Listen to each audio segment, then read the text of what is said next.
সেজন্য যারা সার্ভে করতে গিয়ে ভাবছে কি করব, কিচ্ছু ভাবা দরকার নেই। তার ছাদ নাই, পাকা ছাদ, তো এটা কাঁচা বাড়ি ধরতে হবে, তাকে আমরা সুবিধা দেবো। সরকারি ঘর পাওয়ার জন্য ইতিমধ্যে নতুন নিয়ম চালু হয়েছে, নতুন নিয়ম জারি হয়েছে। আগের যে নিয়ম সেই নিয়ম কিন্তু এখন ভুলে যান। নতুন নিয়মে আপনারা কিন্তু আবাসের ঘর পাবেন। হ্যাঁ, আবাস যোজনার ঘর, সরকারি ঘরের টাকা আপনার ব্যাংক অ্যাকাউন্টে ঢুকবে। এবার যারা পাকা ঘর করেছেন কিংবা আপনাদের যাদের ছাদের বাড়ি নেই, যাদের হাফ ওয়াল ঘর, যাদের ফুল ওয়াল ঘর, তাদের কি নিয়ম রয়েছে A to Z জানাবো। তবে বলে রাখি ভিডিও শুরুতেই, আপনারা যদি ফুল ওয়াল ঘর কিংবা হাফ ওয়াল অর্থাৎ হাফ পাকা করা কিংবা ফুল পাকা করা কিন্তু উপরে টিন রয়েছে, টালি রয়েছে, ঠিক আছে, অ্যাডভেস্টার রয়েছে, যাই থাকুক না কেন, ছাদ ছাড়া, তাদের জন্য সুখবর রয়েছে এই ভিডিওতে। তো চলুন আমি শুরু করছি ভিডিওটা। A to Z জানাবো, তথ্য দেবো।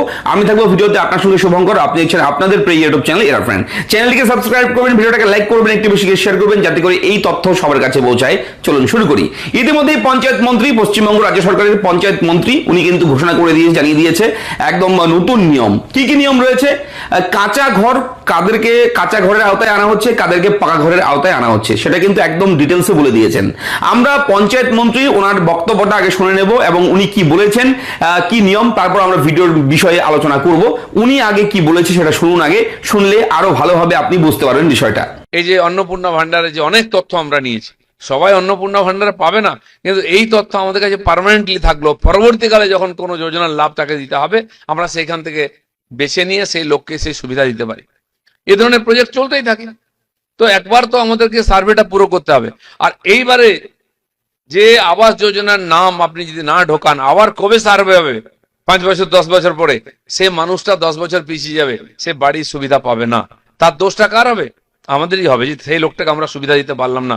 সরকার চেয়েছিল, সরকার টাকা দিয়েছিল, কিন্তু লোকটার বাড়ি বানিয়ে দিতে পারলাম না।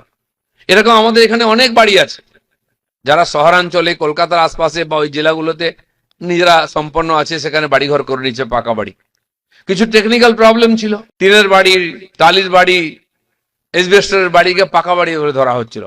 কেন্দ্র যে আইন বানিয়েছে তার মধ্যে এগুলো ছিল না। আমাদের এখানে ওইটাই ধরেন, তাহলে তো আর কাঁচা বাড়ি নাই। আজকাল মাটির বাড়ি, খড়ের চাল কোথায় আছে? আর কেউ করে না, প্রায় নাই। তো মাটির বাড়ি হোক বা দেওয়ালে যদি পাকা হয়, ছাদ যদি কাঁচা থাকে, সেটাকে আমরা কাঁচা বাড়ি হিসাবে ধরবো। এটা মাননীয় শিবরাজের সঙ্গে কথা হয়েছে, মন্ত্রী বলেছেন ইয়েস।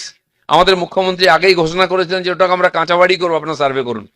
সেজন্য যারা সার্ভে করতে গিয়ে ভাবছে কি করব, কিচ্ছু ভাবা দরকার নেই। তার ছাদ নাই, পাকা ছাদ, তো এটা কাঁচা বাড়ি ধরতে হবে, তাকে আমরা সুবিধা দেবো, জেনে রাখুন।